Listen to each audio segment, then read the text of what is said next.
Buenas tardes, amigos. Muy buenas tardes a todos. Gracias por estar aquí, por acudir a esta clase tan interesante en la que vamos a dar continuidad al capítulo que ya comenzó nuestra querida Rosilene, este capítulo 25 que nos habla acerca de las evocaciones. Una cuestión muy interesante la que nos plantea Kardec, la que nos plantean los espíritus en este tema, porque hemos visto en el capítulo anterior estas consideraciones generales en las que se entraba a debatir eh, la conveniencia o no de llevar adelante estas evocaciones, es decir, este llamado a los espíritus para que acudan a nuestras reuniones, quedando claramente manifiesto, como vamos a ver también en el capítulo, en las preguntas, perdón,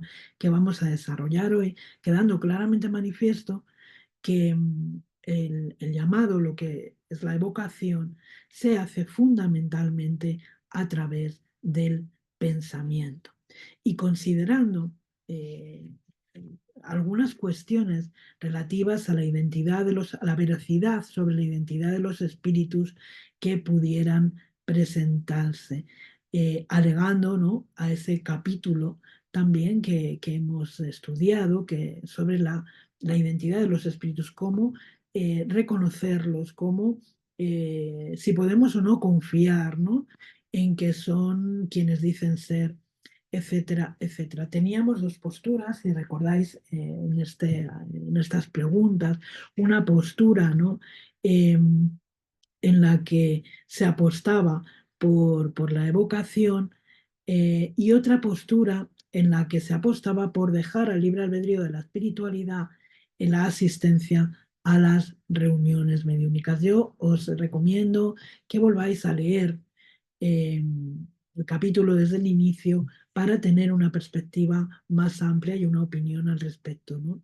Nos hablaban también de los espíritus que podemos evocar y del lenguaje, ¿no?, del lenguaje que tenemos que emplear con los espíritus, partiendo, ¿no?, siempre de que nosotros debemos de procurar adquirir aquellas virtudes, aquellos conocimientos que nos coloquen, ¿no?, o que nos otorguen cierta autoridad moral delante de aquellos espíritus, sobre todo, ¿no?, de una condición moral menos elevada, de manera que no solamente podamos dirigirnos con humildad y con caridad a ellos, sino también que tengamos una base a partir de la cual poder discernir, poder saber si estos espíritus en algún momento nos pueden estar engañando.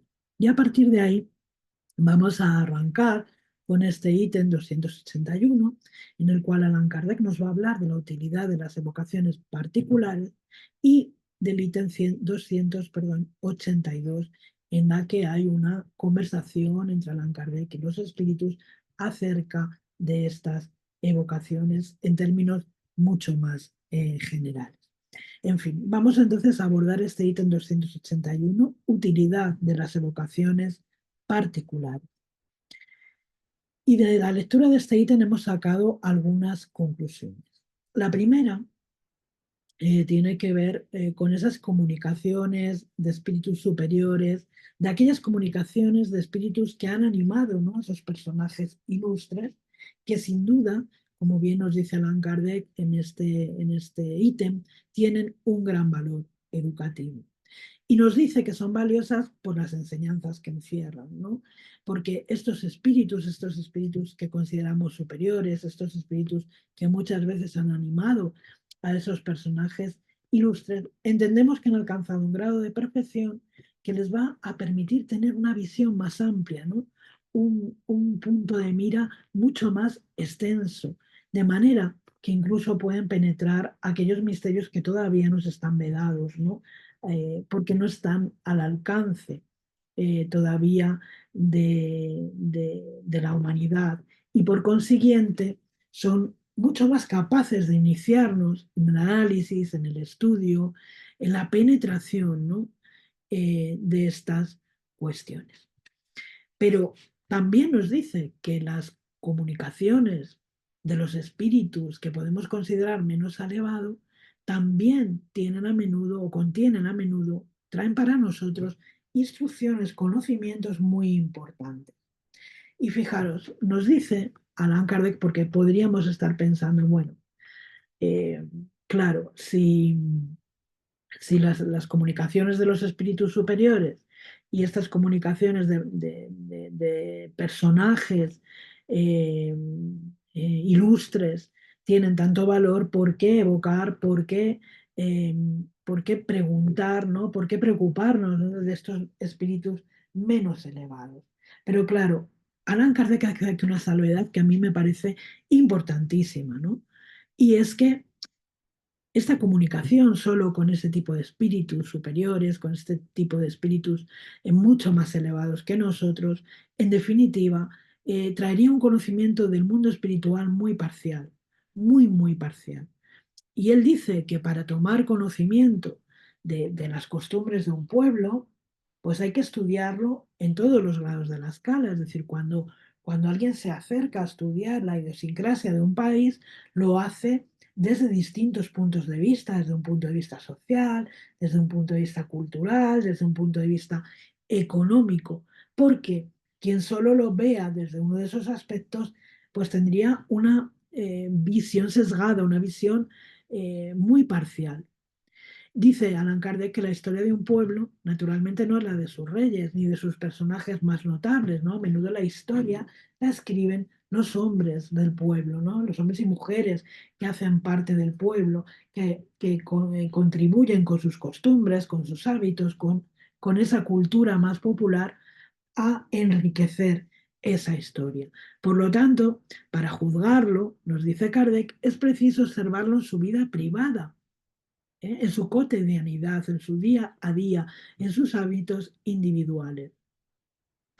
Los espíritus superiores serían aquellas personalidades más encumbradas en el mundo espiritual y naturalmente que sus comunicaciones tienen un valor inestimable, son importantísimas, son fundamentales.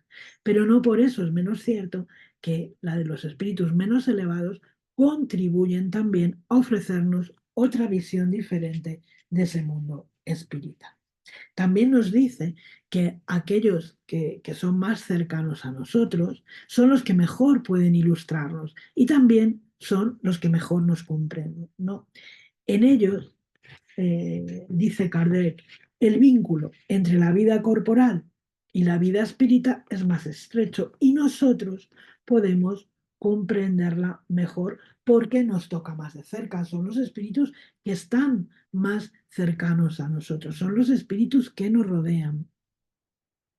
Al aprender mediante lo que nos manifiestan, al aprender cómo se sienten, qué ha sido de ellos después de la muerte, qué piensan y qué experimentan los hombres de todas las condiciones y de tanto los caracteres, nos dice Kardec, tanto los hombres de bien como los viciosos, los grandes y los pequeños, los felices y los desdichados, es decir, aquellos hombres que han vivido entre nosotros, a menudo personajes a los que hemos visto, personas que hemos conocido, personas que han convivido, con las que nos hemos relacionado, espíritus de familiares, de amigos, etcétera, nos resulta mucho más fácil comprender cuáles son sus alegrías, cuáles son sus padecimientos y poder de esta manera identificarnos con lo que sienten y extraer una enseñanza moral tanto más provechosa cuanto más estrechas son esas relaciones eh, con ellos. Eh, y seguimos, ¿no? Nos ponemos más fácilmente cuando es alguien cercano, cuando es alguien próximo, cuando es alguien con el que nos sentimos identificados, nos ponemos inmediatamente en el lugar de ellos, mientras que cuando nos hablan los espíritus superiores, estamos muchas veces lejos de alcanzar a comprender. Y nos dice algo más, ¿no? Nos dice que además los espíritus vulgares nos muestran muchas veces la aplicación práctica de las grandiosas y sublimes verdades que nos ofrecen eh, los espíritus superiores, ¿no? Nos muestran muchas veces cómo son esos dolores, esos sufrimientos, esas incertidumbres, esa vida mucho más marcada por el dolor que pueden traernos estos espíritus vulgares. Y además tiene la ventaja, y esto me parece una cuestión fundamental, no solo de ponernos en contacto con estos espíritus que sufren, sino nos da la ventaja de poder llevarles consuelo, de poder ofrecerles consejos provechosos para ellos, ¿no? De manera que todos podemos ser útiles al mismo tiempo que nos instruimos, al mismo tiempo que recibimos esa enseñanza, estamos siendo útiles o abriéndoles un espacio para el consuelo, un espacio para que puedan recibir algún consejo, alguna orientación, ¿no? De manera que nos dice Kardec que hay egoísmo en aquel de nosotros que solo busca su propia satisfacción en las conversaciones con los espíritus, perdón, y da prueba de orgullo el que deja de tender una mano caritativa a estos espíritus infelices. Es decir, hay egoísmo en aquellos que solo buscan las comunicaciones con los espíritus superiores, con los espíritus que podemos considerar más elevados con nosotros, dejando de lado, marginando, ¿no?, a estos habitantes del mundo espiritual que a menudo somos nosotros mismos, ¿no? Necesitando en ese momento de una orientación, necesitando en ese momento de un consuelo. Además, encontramos en esta oportunidad la ocasión ideal para poner en práctica todo aquello que los espíritus superiores nos vienen diciendo al respecto de la caridad, al respecto del amor, al respecto del respeto, de la solidaridad, de la empatía. Este trato con esos espíritus, ya sean encarnados o desencarnados, nos va a abrir esos espacios. Y Allan Kardec dice, ¿de qué les sirve obtener a quienes se jactan de relacionarse únicamente con los espíritus superiores en las reuniones mediúnicas? ¿De qué les sirve obtener bellas recomendaciones de estos espíritus selectos si eso no los impulsa a ser mejores para con ellos mismos, más caritativos, más benévolos, con esos hermanos de este mundo y del otro, ¿no? Porque estamos hablando de espíritus en términos generales. ¿Y qué sería también de los pobres enfermos si los médicos rehusaran a tocar sus llagas? Es decir, hay una labor importantísima, una oportunidad de nuestra parte, ¿no?, de mantener esas relaciones con estos espíritus, poniendo en práctica aquello que los espíritus superiores traen para nosotros. Pues bien, vamos a entonces a hablar de estas preguntas, ¿no? Este intercambio de preguntas que Allan Kardec hizo sobre las evocaciones, ¿no? En este ítem 282, porque aquí vamos a encontrar también respuestas muy, muy interesantes. Fijaros, Allan Kardec va a preguntar si es posible evocar a los espíritus sin ser medio, ¿no? A menudo tendemos a pensar que solamente, que únicamente quien es medium puede evocar, puede llamar, puede atraer hacia sí estos espíritus. Y los espíritus le van a contestar, todos pueden evocar a los espíritus. Y si aquellos a quienes llamáis no pueden manifestarse materialmente, no por eso dejan de estar juntos a vosotros escuchando. Y es una respuesta muy interesante porque nos lleva a esta relación, a esta comunicación que constantemente mantenemos con el mundo espiritual, independientemente de que seamos medios o sensibles o no, a través de ese lenguaje universal que es el pensamiento. Es decir, aunque esos espíritus no puedan manifestarse materialmente, no puedan decir, vaya, estoy aquí, hola, soy Pepito, y he acudido a tu llamado porque no tengamos una mediunidad ostensible que nos permita sentirlos, que nos permita eh, eh, dar paso a esa manifestación, ellos sí van a acudir a nuestro llamado. Desde el momento en que nosotros estamos pensando en este o en aquel, estamos evocando a través de ese pensamiento que como una onda se va a trasladar por ese éter, ¿no? Por ese fluido cósmico universal, como una llamada, ¿no? Como una llamada, ese pensamiento es una energía que va a atraer a estos espíritus a los que evocamos. Y como digo, aunque no puedan manifestarse de una manera ostensiva, sí van a estar, van a acudir al llamado, si se dan las circunstancias, y van a permanecer a nuestro lado. Y aquí hay dos preguntas que a mí me parecen fundamentales, me parecen importantísimas, ¿no? Y preguntas porque a veces, ¿no? Las personas que llegan a los centros espíritas, cuando acudimos a un evento, ¿no? Es una de las cuestiones, son cuestiones que nos suelen preguntar, ¿no? Eh, en el sentido de si pueden acudir o no los espíritus a nuestro llamado. Y aquí Allan Kardec dice, pregunta, ¿el espíritu evocado atiende siempre al llamado que se le hace? Y fijaros lo que dicen los espíritus. Eso depende de las condiciones en que se encuentra. Pues hay circunstancias en las que no puede hacerlo. Esto es muy importante, sobre todo para tener conciencia de que los espíritus son inteligencias y como inteligencias tienen voluntad y además están sujetas a unas normas, están sujetas, que vamos a ver ahora inmediatamente, a unas normas, están sujetas a unas leyes, están sujetos también, ¿no? A un orden de circunstancias que va a permitir o no que puedan eh, comunicarse. ¿Y cuáles serían las causas? ¿Cuáles serían las causas que pueden impedir que un espíritu acuda a nuestro llamado? Y fijaros, lo primero que nos dice en su propia voluntad. Es decir, como inteligencias que son, tienen voluntad propia, tienen libre albedrío para acudir o no a un llamado, de la misma manera que nosotros acudimos o no a una cita en virtud de nuestra voluntad o de nuestras posibilidades, ¿no? Por otro lado, marcan como muy importante su estado corporal. Puede ser que ese espíritu que estamos evocando esté encarnado. Entonces tendrían que darse, sí, una serie de circunstancias especiales para que ese espíritu desprendido de esa materia, de ese cuerpo, pudiera acudir a nuestro llamado. Por otro lado, las misiones que le hayan encomendado.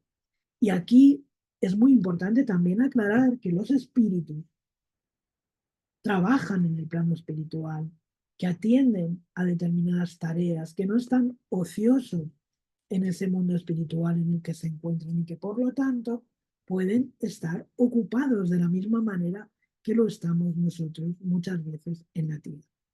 Y también que se le niegue ese permiso para hacerlo. Veréis, por una determinada serie de circunstancias ocurre a veces que los espíritus no pueden acudir a nuestro llamado porque se les niega ese permiso. Esas circunstancias pueden ser múltiples y variables, pero hay una muy concreta que no sea beneficioso o bien para el espíritu o bien para la persona que le está evocando. Que no vaya a producir ningún beneficio, al contrario, que por el contrario, pues produzca un perjuicio. Esa puede ser una de las causas por las que se les puede negar ese permiso para acudir a ese llamado. Y luego hacen un comentario, dice, hay espíritus que nunca pueden comunicarse. Esto es muy importante. Hay espíritus que nunca pueden comunicarse, es decir, nunca conseguiremos una comunicación de ellos. ¿Por qué? Porque por su naturaleza se encuentran todavía en mundos inferiores a la Tierra. Nosotros sabemos que si bien eh, los espíritus superiores o los espíritus de un grado de elevación sí pueden penetrar en mundos inferiores, los espíritus inferiores que están en mundos de grado inferior a la Tierra no pueden penetrar en los mundos superiores a los suyos. Y dice también en el caso de los que se encuentran en las esferas de castigo.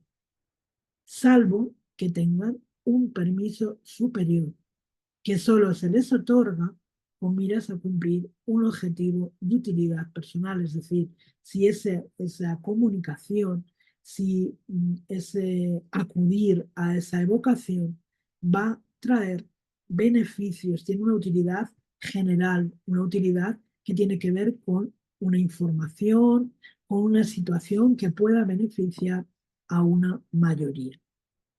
Para que un espíritu pueda comunicarse es preciso que haya alcanzado el grado de adelanto del mundo desde el cual se le llama. Es decir, en nuestras evocaciones aquí en la Tierra, solo podremos atraer a aquellos espíritus que se hallan en el grado de evolución, en el mismo grado de evolución de la Tierra. No podemos evocar a aquellos que se hallan en mundos superiores, por una razón muy sencilla y muy lógica que nos dice Kardec, porque de otra manera sería contrario a las ideas de ese mundo. No tendría ningún punto de comparación para poder expresarse. Y dice, no sucede lo mismo con los que han sido enviados a los mundos inferiores en misión o en expiación, porque ellos tienen las ideas necesarias para responder al llamado. Es decir, aquellos espíritus que se encuentran en las esferas inferiores, que son, digámoslo así, los habitantes particulares de ese mundo, no pueden comunicarse con nosotros, con este mundo de expiación y pruebas. Vamos a hablar entonces de esos mundos primitivos. No pueden entrar en comunicación con nosotros simplemente porque no tienen los medios de comparación, el lenguaje y la capacidad de comprensión por su estado evolutivo para poder entrar en esa comunicación. Pero sí podrán hacerlo aquellos espíritus que están allí en misión o aquellos espíritus que hayan sido destinados a esos mundos porque necesitan de un trabajo expiatorio. Vamos a seguir. ¿Por qué motivos? Dice Kardec, decidme, ¿por qué motivos se puede negar a un espíritu el permiso de comunicarse? Y también aquí nos hacen una respuesta muy corta, nos dan una información muy importante, ¿no? Dice, bueno, puede ser una prueba o un castigo para él o para el que lo llama. Es decir, muchas veces esta negativa eh, a un espíritu para que pueda comunicarse con nosotros puede tener que ver con una necesidad de que nosotros, los encarnados en este caso, pues desarrollemos la paciencia para que, bueno, pues comprendamos que las cosas no suceden por nuestra voluntad, que no hay ningún medio que por propia voluntad pueda atraer a los espíritus como y cuando le dé la gana, ¿no? Y también puede ser una prueba para ese espíritu igualmente, ¿no? Una prueba de paciencia porque no es el momento adecuado, porque tiene que mejorar ciertas condiciones para poder comunicarse sin que haya un perjuicio, etcétera, etcétera. Pues vamos a continuar. ¿De qué modo los espíritus dispersos en el espacio o en los diferentes mundos pueden escuchar las evocaciones que se les hacen desde todos los puntos del universo?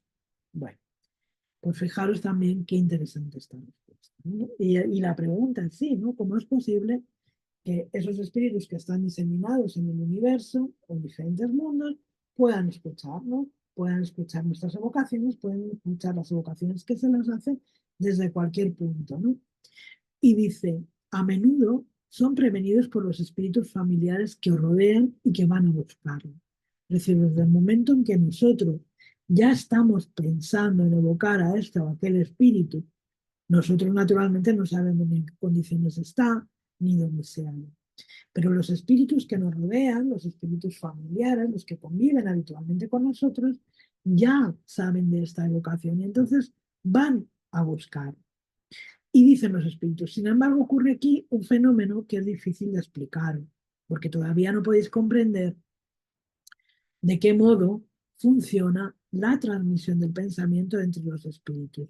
Lo que sí os puedo decir es que el espíritu a quien evocáis, por muy distante que esté, por muy distante que se halle, él va a recibir, por así decirlo, el impacto del pensamiento como una especie de choque eléctrico que orienta su atención hacia el punto de donde proviene el pensamiento que se dirige hacia él. Es decir, hay un impacto eh, que genera en el espíritu un pensamiento que le va a hacer dirigir su atención hacia el lugar desde donde se le está llamando, desde donde se le está evocando.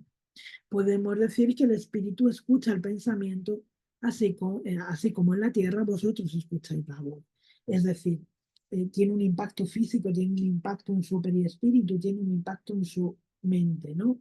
Y esto es muy interesante porque nosotros de pronto también podemos sentir ese impacto cuando un espíritu eh, está cerca de nosotros, cuando un espíritu se aproxima, eh, cuando de repente no estamos entretenidos haciendo cualquier cosa, trabajando o estamos entretenidos en la cocina y de repente, ¡zas!, nos invade el recuerdo de una persona, de un ser querido que está en el plano espiritual. Y de esa manera nuestra mente rápidamente se enfoca a él y alimentamos ese recuerdo, alimentamos ese pensamiento. Si de alguna manera respondemos a ese llamado. En la 5A, Allan Kardec pregunta sobre el fluido universal y dice, el fluido universal es el vehículo del pensamiento, así como el aire es el vehículo del sonido. Dice sí, pero con la diferencia de que el sonido solo puede oírse en un radio muy limitado, mientras que el pensamiento llega hasta el infinito. No sabemos qué es el pensamiento, no podemos todavía hacernos una idea de cómo es esa energía, pero fijaros, aquí los espíritus nos dicen que ese pensamiento viaja por el fluido cósmico universal hasta el infinito. Es como si se fueran creando ondas, ondas, ondas, ondas, ondas que lo invaden y lo abarcan todo. Y el espíritu, dicen en esta respuesta, en el espacio es como el viajero que en medio de una vasta planicie escucha que pronuncian su nombre y entonces se dirige hacia el lugar de donde lo llaman, ¿no? Nosotros cuando oímos pronunciar nuestro nombre en un espacio grande, inmediatamente dirigimos a nuestra atención a ese punto de donde creemos que ha llegado ese sonido. De la misma manera sucede con los espíritus cuando los evocamos. Y seguimos con estas preguntas tan interesantes. Dice, sabemos que las distancias nada representan para los espíritus, sin embargo nos causa asombro ver que en algunas ocasiones responden tan pronto al llamado como si hubieran estado muy cerca. Y dicen los espíritus, es que, claro, en algunas ocasiones realmente están muy cerca. Si la evocación es premeditada, es decir, si hemos pensado o llevamos un tiempo pensando en evocar a este o aquel espíritu, ese espíritu ya está advertido y con anticipación está eh, a nuestro lado antes de que esa evocación vaya a ser efectiva.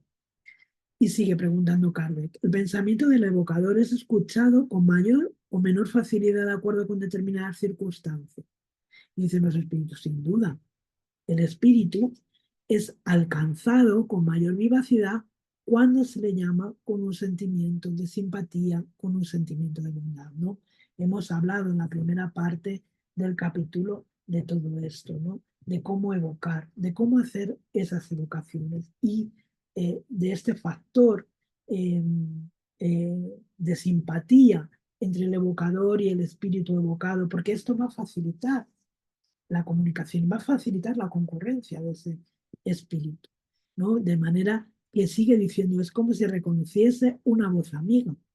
De no ser así, con frecuencia sucede que la evocación no da resultados, es decir, cuando no hay ni bondad de nuestra parte, ni humildad, pero que tampoco hay esa simpatía, pues muchas veces los espíritus no concurren, no es cuando nosotros nos llama a alguien extraño, alguien que no conocemos, alguien con el que además, en fin, no tenemos muy buen feeling y decimos, bueno, voy a dejar pasar esto, ¿no? Un poco. Y dice, el pensamiento que se desprende de la evocación impresiona al espíritu, pero si ha sido mal dirigido, se pierde en el vacío. Es decir, cuando es una evocación hecha, eh, eh, vamos a decirlo así, como Dios manda, una evocación que busca simplemente atraer para nosotros un bien, una instrucción, etcétera, ese pensamiento llega y alcanza a ese espíritu, ese llamado da con el espíritu al que estamos evocando. Pero cuando es mal dirigido, no, se pierde. Y dice, ocurre con los espíritus lo mismo que con los hombres, en quienes llama les resulta indiferente o antipático, pueden llegar a escucharlo, pero la mayoría de las veces no responderán. ¿De acuerdo? Bueno, pues vamos adelante, porque dice, el espíritu evocado acude voluntariamente o por obligación. Y dice, bueno, obedece a la voluntad de Dios, es decir, a la ley general que rige el universo. No obstante, el término obligación no es el adecuado, puesto que el espíritu juzga si es útil acudir, y en eso procede según su libre albedrío. Es decir, el espíritu tiene hasta cierto punto el libre albedrío de decidir. Por lo tanto, no acude obligado. Él juzga, él necesita juzgar si es útil o no, como cualquiera de nosotros. Dice, el espíritu superior acude siempre que se lo llama con un objetivo útil. Solo se niega a responder en los ambientes integrados por personas poco serias que toman a broma estas cosas, ¿no? Los espíritus elevados, que ya tienen una gran capacidad de discernimiento, saben con qué intenciones les estamos evocando. Cuando el objetivo es útil, cuando hay un deseo de instrucción, cuando hay un deseo de aprovechamiento de esa evocación, el espíritu viene. No ocurre lo mismo con aquellos que lo hacen con otros fines, ¿no? Como pueden ser los del divertimento. Y hace aquí Alan Kardec en esta pregunta novena nos presenta una cuestión muy importante, ¿no? ¿Puede negarse a atender el llamado que se le dirige? Y dice, por supuesto, de no ser así, ¿dónde quedaría? ¿Dónde estaría ese libre albedrío? ¿Acaso creéis que todos los seres del universo están a vuestras órdenes? ¿Vosotros mismos os consideráis obligados a responder a todos los que pronuncian vuestro nombre? Cuando digo que el espíritu puede negarse, me refiero al pedido del evocador, pues un espíritu inferior puede ser obligado a presentarse por un espíritu superior. Es decir, eh, un espíritu puede negarse a acudir al pedido de un evocador, pero no puede negarse si un espíritu superior a él le obliga a presentarse, ¿no? Por considerar que es útil esa comunicación, por considerar que es útil su presencia, por considerar que de esa presencia, eh, bueno, pues van a surgir buenos frutos. Y vamos más adelante. ¿Existe algún medio que permita al evocador obligar a un espíritu a que acuda contra su voluntad? Y dice ninguno. Siempre que el espíritu sea igual o superior al evocador en moralidad. Y seguimos. Y repito, ¿existe algún medio que permita al evocador obligar a un espíritu a que acuda contra su voluntad? Y dice, no existe ningún medio. Ningún medio. Siempre que el espíritu sea igual o superior al evocador en moralidad, y dice, nótese que dije moralidad y no en inteligencia, hace aquí el espíritu esa diferenciación, porque éste no tendrá sobre él ninguna autoridad. ¿Eh? No existe ningún medio que permita al evocador obligar a un espíritu a que acuda contra su voluntad, excepto esa superioridad moral. En cambio, si el espíritu es inferior al evocador, éste podrá obligarlo en caso de que sea para bien del espíritu evocado, porque entonces otros espíritus lo ayudarán. Es decir, un espíritu superior no va a encontrar ningún medio eh, perdón, el evocador no va a encontrar ningún medio para evocar, para obligar a un espíritu superior a que acuda en contra de su voluntad, porque no vamos a tener ninguna autoridad sobre él. Sin embargo, cuando el espíritu, cuando estamos hablando de un espíritu inferior, moralmente inferior al evocador, este puede obligarlo, porque van a ayudarle otros espíritus para que concurra. ¿Hay algún inconveniente en la evocación de espíritus inferiores? ¿Es posible que al llamar a estos espíritus quedemos bajo el dominio de ellos? Algo también muy interesante y que es una pregunta que también se repite con cierta frecuencia, ¿no? El temor a evocar a esos espíritus inferiores, porque, bueno, se viene diciendo, ¿no? Que se quedan en nuestros ámbitos, en nuestras casas y que pueden traernos algún tipo de perjuicio. Pues en esta pregunta vamos a ver qué hay de verdad en esto. Y fijaros, el espíritu es muy tajante, dice, solo dominan a los que se dejan dominar. Aquel que está asistido por espíritus buenos no tiene nada que temer, pues es él quien impone a los espíritus, quien se impone a los espíritus inferiores, es decir, esa autoridad moral de la que venimos hablando, y no a la inversa. De ahí que sea tan importante esa transformación moral, esa transformación íntima que cada uno tenemos que hacer y aquellos que se dedican a estas líderes, pues más todavía. Eh, pero hace una advertencia, dice, cuando estamos solos, los medios, sobre todo aquellos que estamos comenzando, debemos abstenernos de esta clase de vocaciones. ¿Por qué? Porque no nos habremos todavía, no habremos atraído todavía para nosotros las herramientas necesarias como para eh, evitar, ¿no? esa influencia de estos espíritus inferiores. Nos faltaría todavía instrucción y nos faltaría todavía experiencia. Y esto es muy importante. Pero quiero dejar ahí esta frase que me parece muy interesante. Solo dominan a los que se dejan dominar. Es decir, ningún espíritu inferior viene, ¿no? después de una reunión mediúnica y se queda con nosotros porque es un espíritu inferior malo o no del todo bueno y que quiere. No, se queda porque nosotros permitimos, consciente o inconscientemente, que esto suceda. Una pregunta también muy importante. ¿Son necesarias algunas disposiciones especiales para realizar una evocación?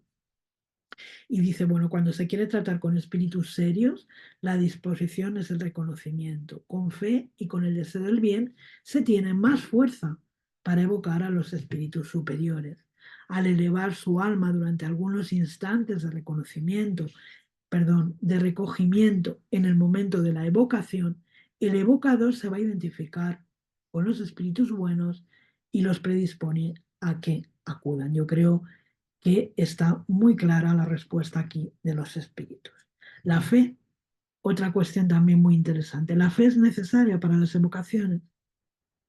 Dice la fe en Dios, sí. La fe en Dios, sí. Para lo demás, la fe os vendrá si deseáis el bien y si tenéis el propósito de instruiros.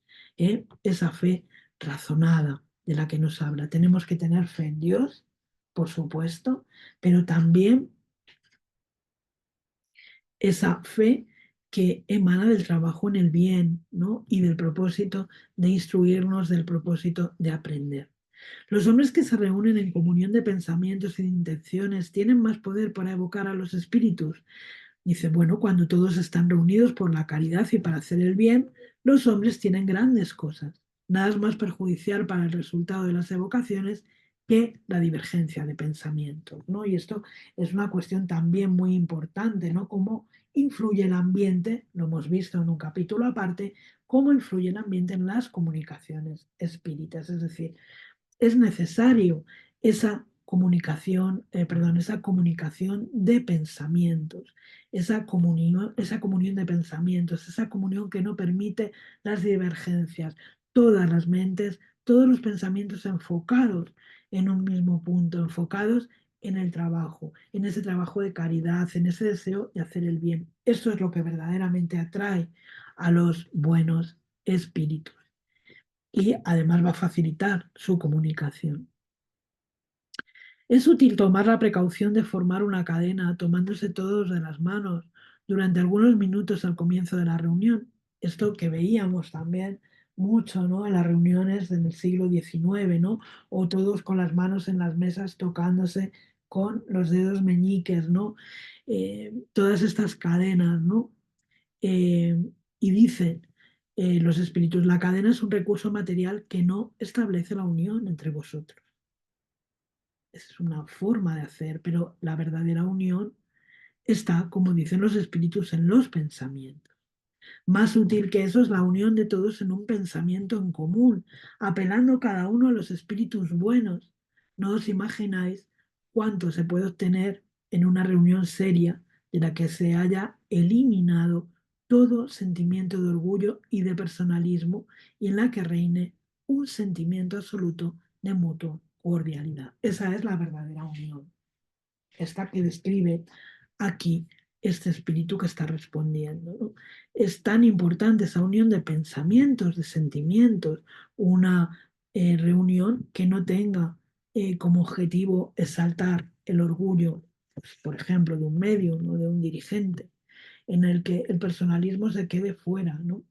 Y todo esté enfocado a un trabajo en la caridad, un trabajo en el bien y un trabajo también de instrucción y de conocimiento.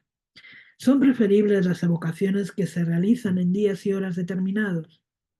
Sí, y si fuera posible en el mismo lugar, pues los espíritus acuden allí más a gusto. Vuestro deseo constante contribuye a que los espíritus se pongan en comunicación con vosotros, es decir, desde el momento en que establecemos un día y una hora y un lugar determinado, como norma para recibir estas comunicaciones, los espíritus también se sienten más a gusto, nosotros estamos preparados física y mentalmente para que se produzca la comunicación, ¿no? Lo cual va a facilitarlo, porque ellos también, como dicen los espíritus en su respuesta, tienen sus ocupaciones, ¿no? Eh, y muchas veces pueden no acudir precisamente por lo improvisado del llamado, por lo improvisado de la evocación. Y dice, hace una salvedad, ¿no? Dice, cuando digo en el mismo lugar, no creéis que esa debe ser una obligación estricta, pues los espíritus van a todas partes. Quiero decir que es preferible que se consagre un lugar para las reuniones, porque de ese modo el recogimiento es más perfecto, ¿no? Cuando estamos habituados a hacer según qué cosas en determinados ambientes, el solo penetrar ya en ese ambiente nos ayuda a recogernos, nos ayuda a concentrarnos, ¿no? Mucho mejor que cuando cambiamos habitualmente de lugar. Ciertos objetos, como medallas y talismanes, poseen la propiedad de atraer o de rechazar a los espíritus, según pretenden algunas personas. Y el espíritu dice, esta pregunta no tiene sentido, porque bien sabéis que la materia no ejerce ninguna acción sobre los espíritus. Tenéis la convicción de que un espíritu bueno jamás aconsejará semejantes absurdos. La virtud de los talismanes, sea cual fuere su naturaleza, nunca existió, salvo en la imaginación de las personas crédulas. Es la expectativa que nosotros ponemos en ese objeto, en esa medalla, en esa vela. Pero fijaros qué tajantes son los espíritus. Velas, talismanes, piedras naturales, todo esto no tiene ningún imperio sobre ellos. Lo tiene sobre nosotros, ¿no? Sobre nuestra sugestibilidad, pero a ellos no les ocasiona ningún tipo de efecto. Bueno, en la pregunta 18, aunque veo que me he comido el uno, ¿qué debemos pensar de los espíritus que marcan encuentros en lugares tétricos a horas inconvenientes? Bueno, pues esos espíritus se divierten a expensas de quienes les prestan oídos. Es siempre inútil y a menudo peligroso ceder a esas sugerencias. Inútil porque no se gana absolutamente nada con ser engañado. Peligroso no por el daño que los espíritus puedan hacer, sino por la influencia que eso puede ejercer sobre cerebros débiles. Esto es muy importante. Y esta sugestibilidad, esta capacidad de sugestionarnos, eh, ocurre porque estamos, por ejemplo, muy acostumbrados a ver en programas de televisión como pseudo investigadores dicen que van a grabar psicofonías o a grabar no sé qué, a hospitales abandonados, a lugares bueno, donde han ocurrido determinadas tragedias o determinados dolores, lugares que están impregnados de esa energía. Pero lo que nosotros tenemos que valorar aquí, cuánto hay de sugestión en eso y cuánto hay de realidad comprobable, de realidad objetiva. Indudablemente habrá espíritus burlones, espíritus inferiores, espíritus que se aprovechen de esas circunstancias, ¿no? Para reírse un poco de nosotros. Pero, y esto puede causarnos un gran daño, ¿no? Un gran daño psicológico por las consecuencias que pueden luego derivarse de esa sugestibilidad.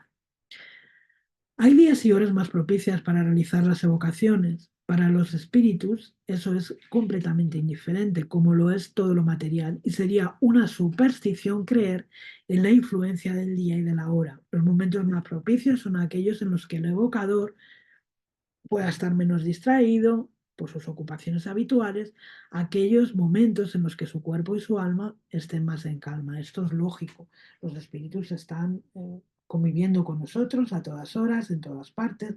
Podemos evocarlos a cualquier hora del día. No es necesariamente, no es necesario, perdón, que sea estrictamente a las 12 de la noche, ¿no? Como manifiestan algunas personas supersticiosas o en este o aquel momento, ¿no? Simplemente cuando nosotros, los que vamos a participar en estas evocaciones, creamos que es el momento más oportuno para poder estar relajados, para poder estar tranquilos.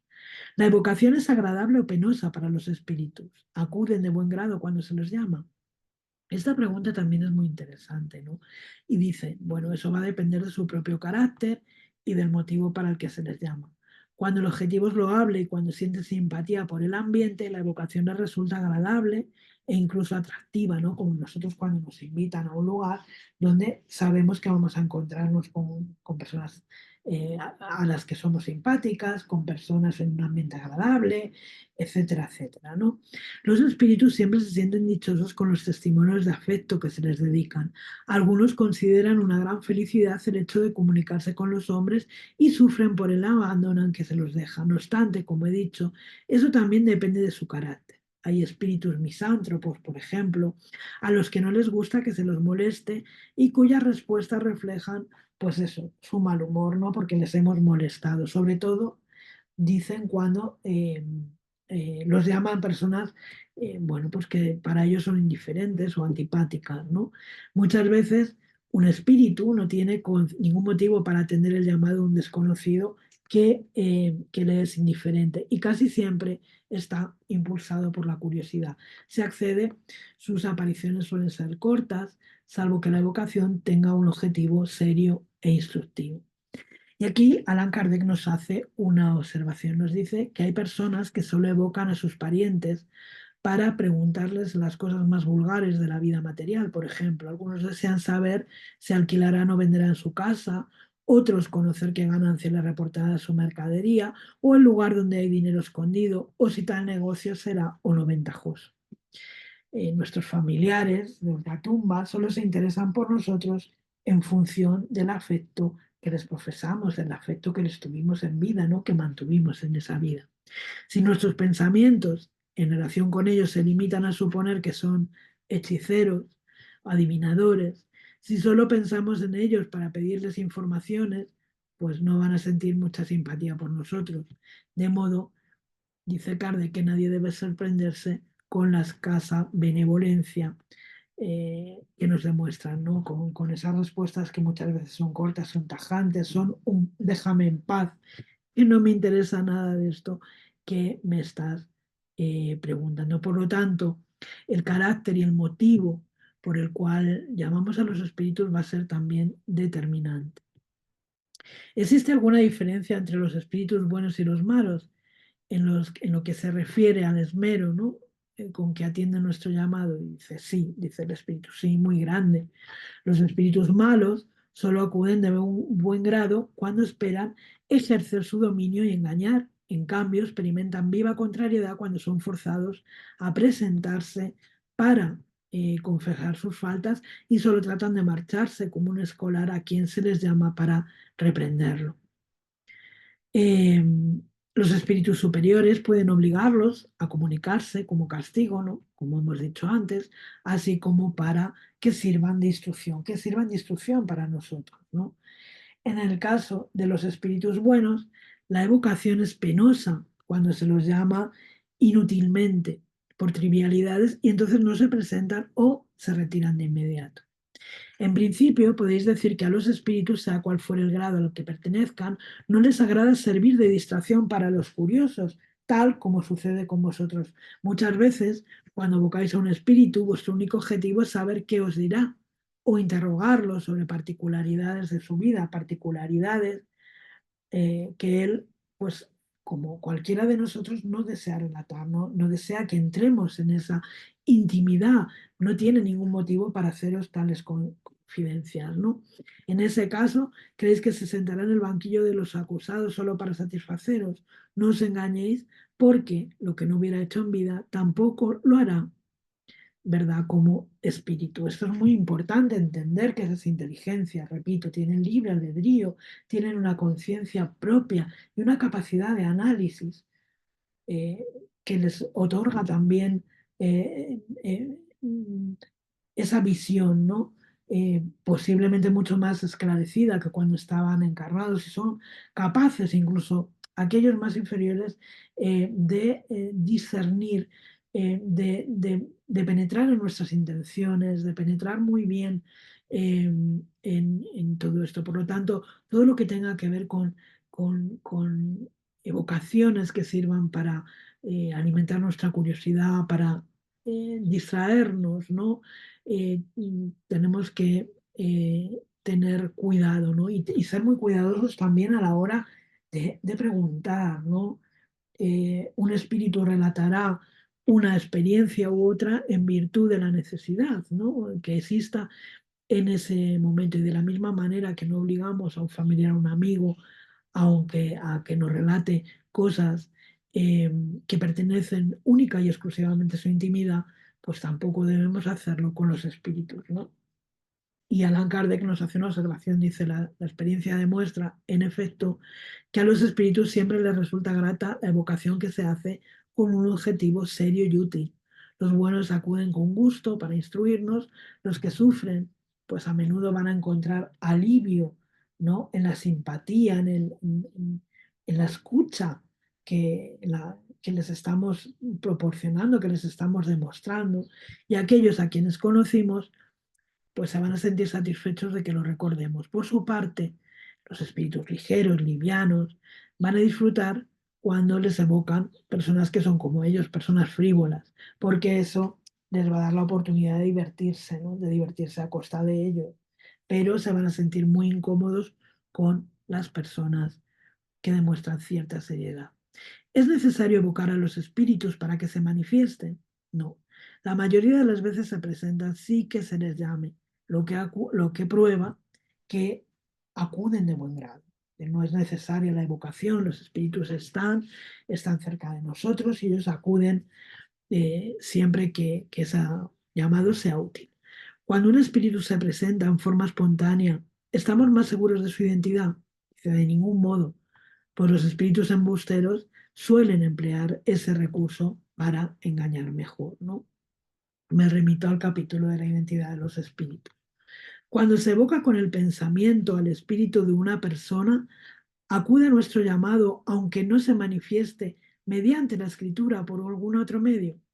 Dice, la escritura es un medio material que el espíritu utiliza para dejar constancia de su presencia. Sin embargo, es atraído por el pensamiento, no por el acto de escribir. El llamado, la llamada, ya lo hemos visto, se hace a través del pensamiento y de esa intencionalidad que ponemos, ¿no? Cuando un espíritu inferior se manifiesta, podemos obligarlo a que se retire, por supuesto, no prestándole atención. Pero ¿cómo pretendéis que se retire cuando os divertís con sus torpezas? Los espíritus inferiores se apegan a quienes les escuchan con complacencia, como hacen los tontos entre vosotros. Es decir, no podemos prestar atención a este tipo de espíritus. Cuando ya estamos conscientes de que este espíritu inferior nos está tomando el pelo, nos está haciendo perder el tiempo, etcétera, etcétera, lo que tenemos que hacer es no prestarle atención, no servir de vehículo para esa manifestación. Pregunta Allan Kardec, ¿la evocación que se hace en nombre de Dios es una garantía contra la intromisión de espíritus malos?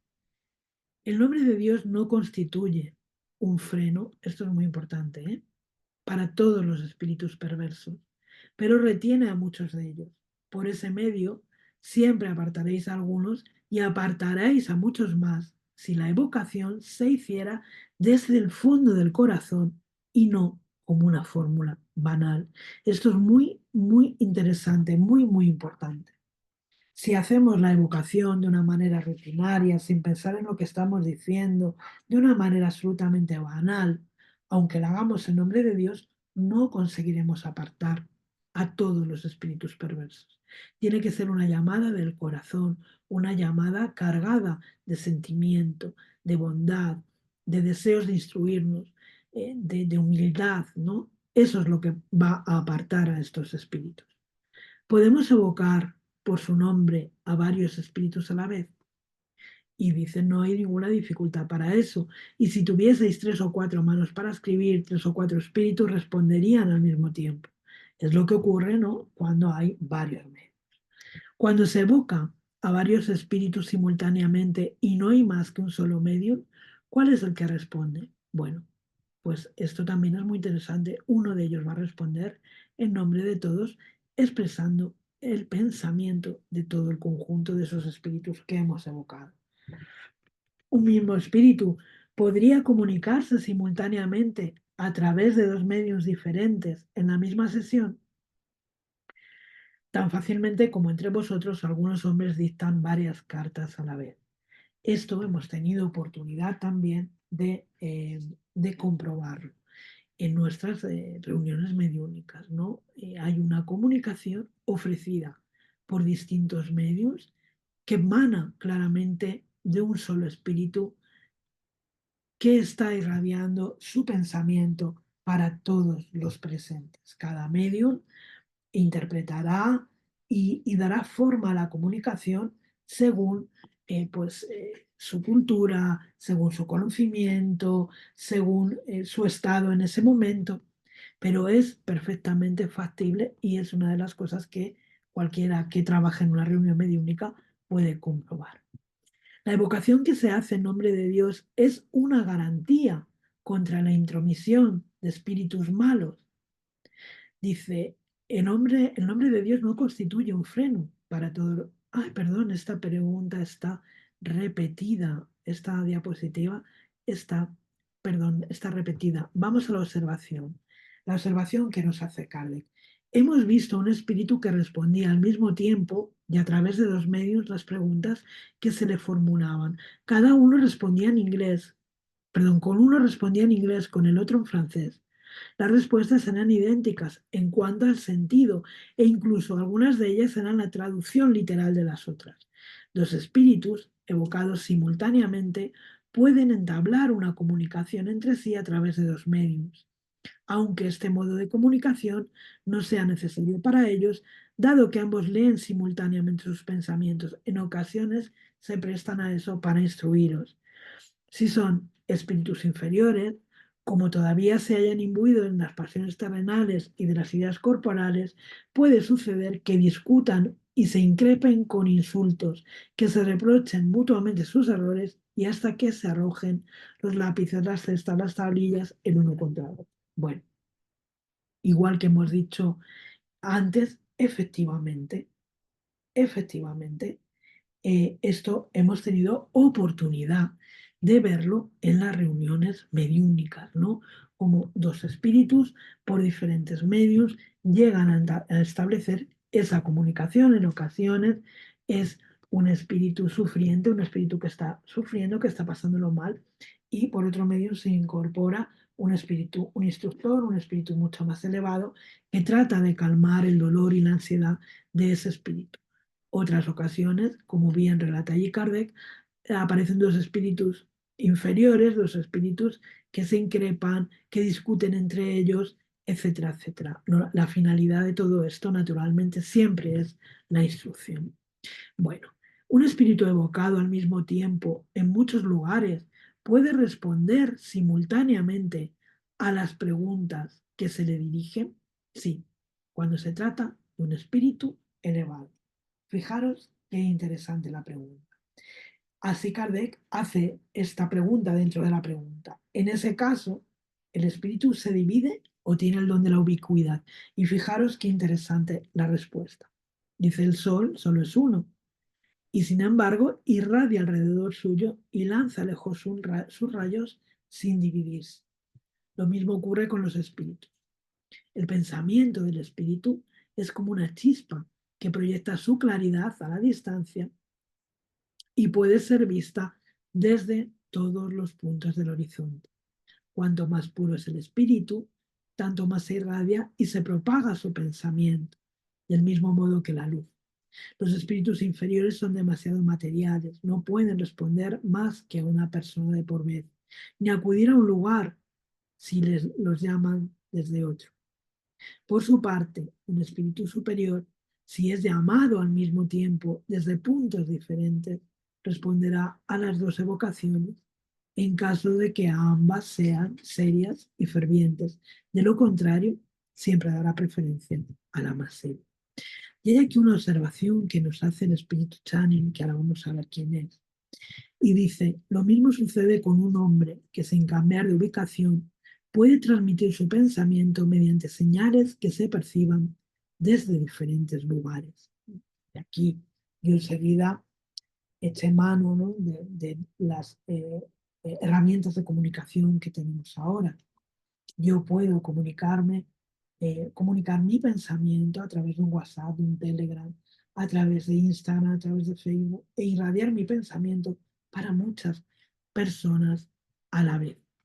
En una sesión, dice Channing, de la Sociedad Parisiense de Estudios Espíritas, en la cual se había debatido esta cuestión de la ubicuidad, un espíritu dictó de modo espontáneo la siguiente comunicación. Es este espíritu Channing. Dice, habéis debatido esta noche acerca de la jerarquía de los espíritus en lo ateniente a la ubicuidad, comparándonos con un aerostato que se eleva poco a poco en el aire mientras se mantiene al ras de la tierra.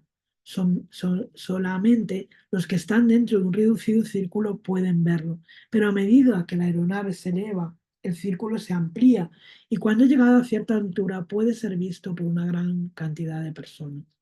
Esto es lo que sucede con nosotros. Un espíritu malo que todavía se encuentra ligado a la tierra va a permanecer dentro de un círculo restringido entre las personas que lo ven. A medida que va ascendiendo, según sus méritos, va mejorando, puede conversar con muchas otras personas.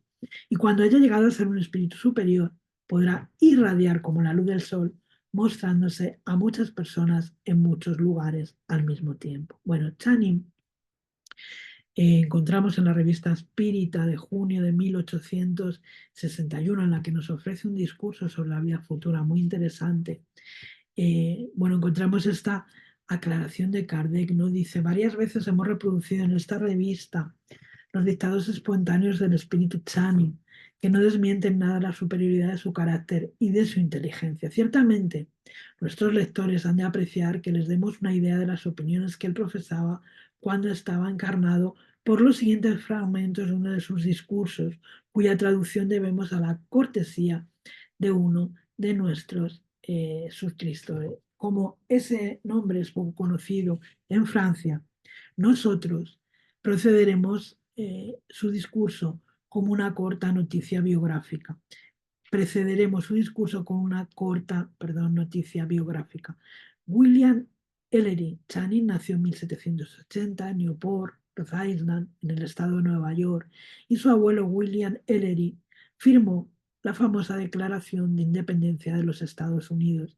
Channing estudió en la Universidad de Harvard y siguió la profesión de médico, pero sus gustos y actitudes lo llevaron hacia la carrera religiosa. En 1803 se convirtió en ministro de la Iglesia Unitaria de Boston y desde entonces va a permanecer siempre en esa ciudad profesando la doctrina de los unitarios, secta protestante que cuenta con numerosos seguidores de la alta sociedad en Inglaterra y en América.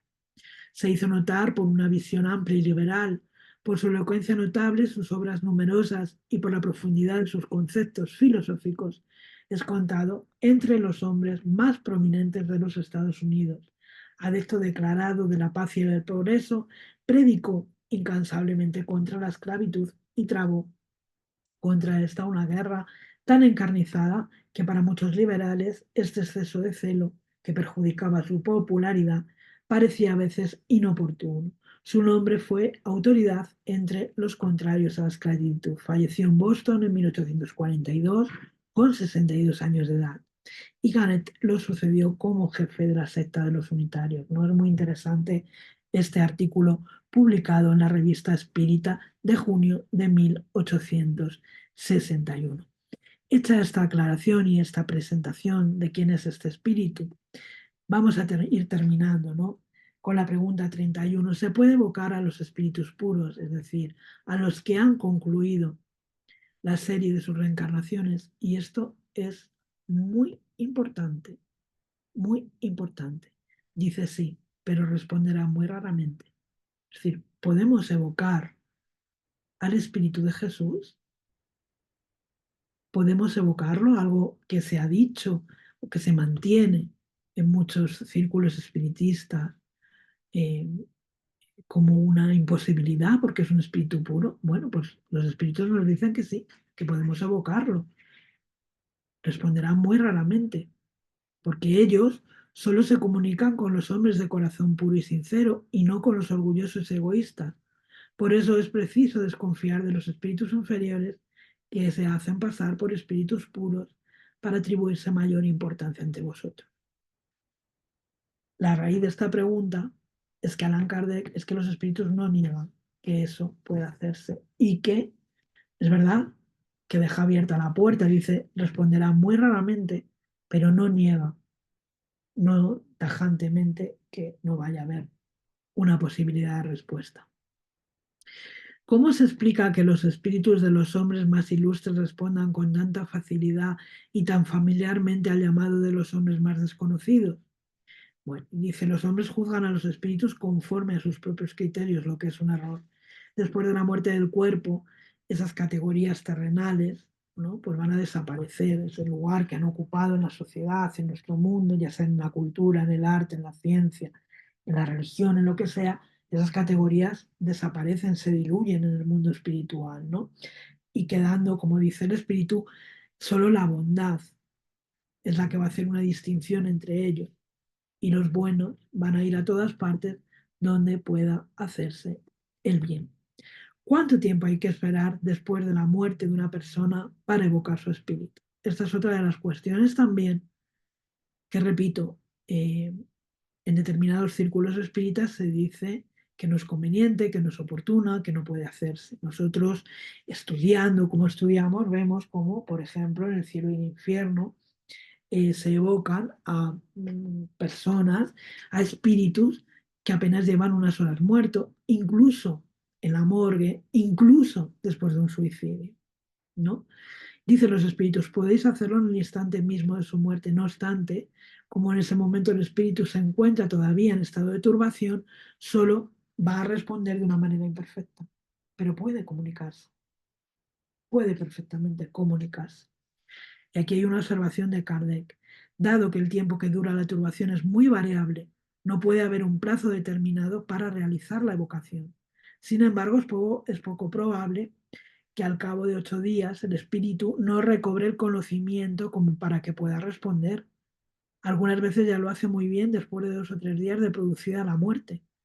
En todos los casos, la evocación se puede intentar siempre que se proceda con cuidado. Esa es la única premisa, de ser extremadamente cuidadosos y en comprender que si sus respuestas no son lúcidas, no son claras, es precisamente porque está todavía en ese periodo de turbación. La evocación realizada en el instante de la muerte es más penosa para el espíritu que si se hace después de transcurrido cierto tiempo. Y dicen, claro, algunas veces es como si os arrancaran del sueño antes de que estuvierais completamente despiertos. No obstante, algunos no se contrarían de ningún modo por eso y la evocación les ayuda incluso a salir de esa turbación. ¿De qué modo el espíritu de un niño que ha muerto a tierna edad puede responder con conocimiento de causa si cuando vivía no tenía aún conciencia de sí mismo? Dice, cuando el espíritu muere, su alma es un espíritu que todavía está envuelta en los pañales de la materia. Con todo, una vez desprendido de la materia, goza, recupera sus facultades como espíritu, porque los espíritus no tienen edad. Eso prueba que el espíritu del niño ha vivido anteriormente. Sin embargo, hasta que esté completamente desprendido de la materia, puede conservar en su lenguaje algunos rastros todavía de ese carácter infantil. La influencia corporal, nos dice Allan Kardec, que se hace sentir durante un tiempo más o menos prolongado sobre el espíritu del niño, también se observa a veces en el espíritu de quienes han muerto en estado de locura. El espíritu de por sí no está loco, pero se sabe que algunos espíritus creen durante un tiempo que todavía pertenecen a este mundo. Así pues, no debe sorprendernos que el espíritu del loco todavía se encuentre afectado por las trabas que durante la vida le impedían manifestarse libremente hasta que esté desprendido por completo. Ese efecto varía según las causas de la locura, porque hay locos que recuperan por completo la lucidez de sus ideas inmediatamente después de la muerte. Entonces vamos a ver que va a existir en estos casos de los niños, de las personas con problemas mentales, de las personas que mueren, ¿no? Con determinadas patologías, puede suceder que durante un tiempo, hasta que estén desprendidos del todo, mantengan, ¿no? esas, esa condición, esa manera de expresarse, se crean todavía, en el caso de las personas con enfermedades mentales, pues se crean todavía padeciendo esas enfermedades. Esto eh, es interesante observarlo, ¿no? Y entender también cómo a veces cuando les evocamos en esa misma evocación, como dice la pregunta número 34, vamos a ayudarles a salir de esos estados de turbación. Bueno, de mi parte nada más para la clase de hoy. Espero que os haya gustado y os esperamos la próxima semana con esta tercera parte del estudio de este capítulo concerniente a las evocaciones. Muchas gracias a todos por vuestra atención.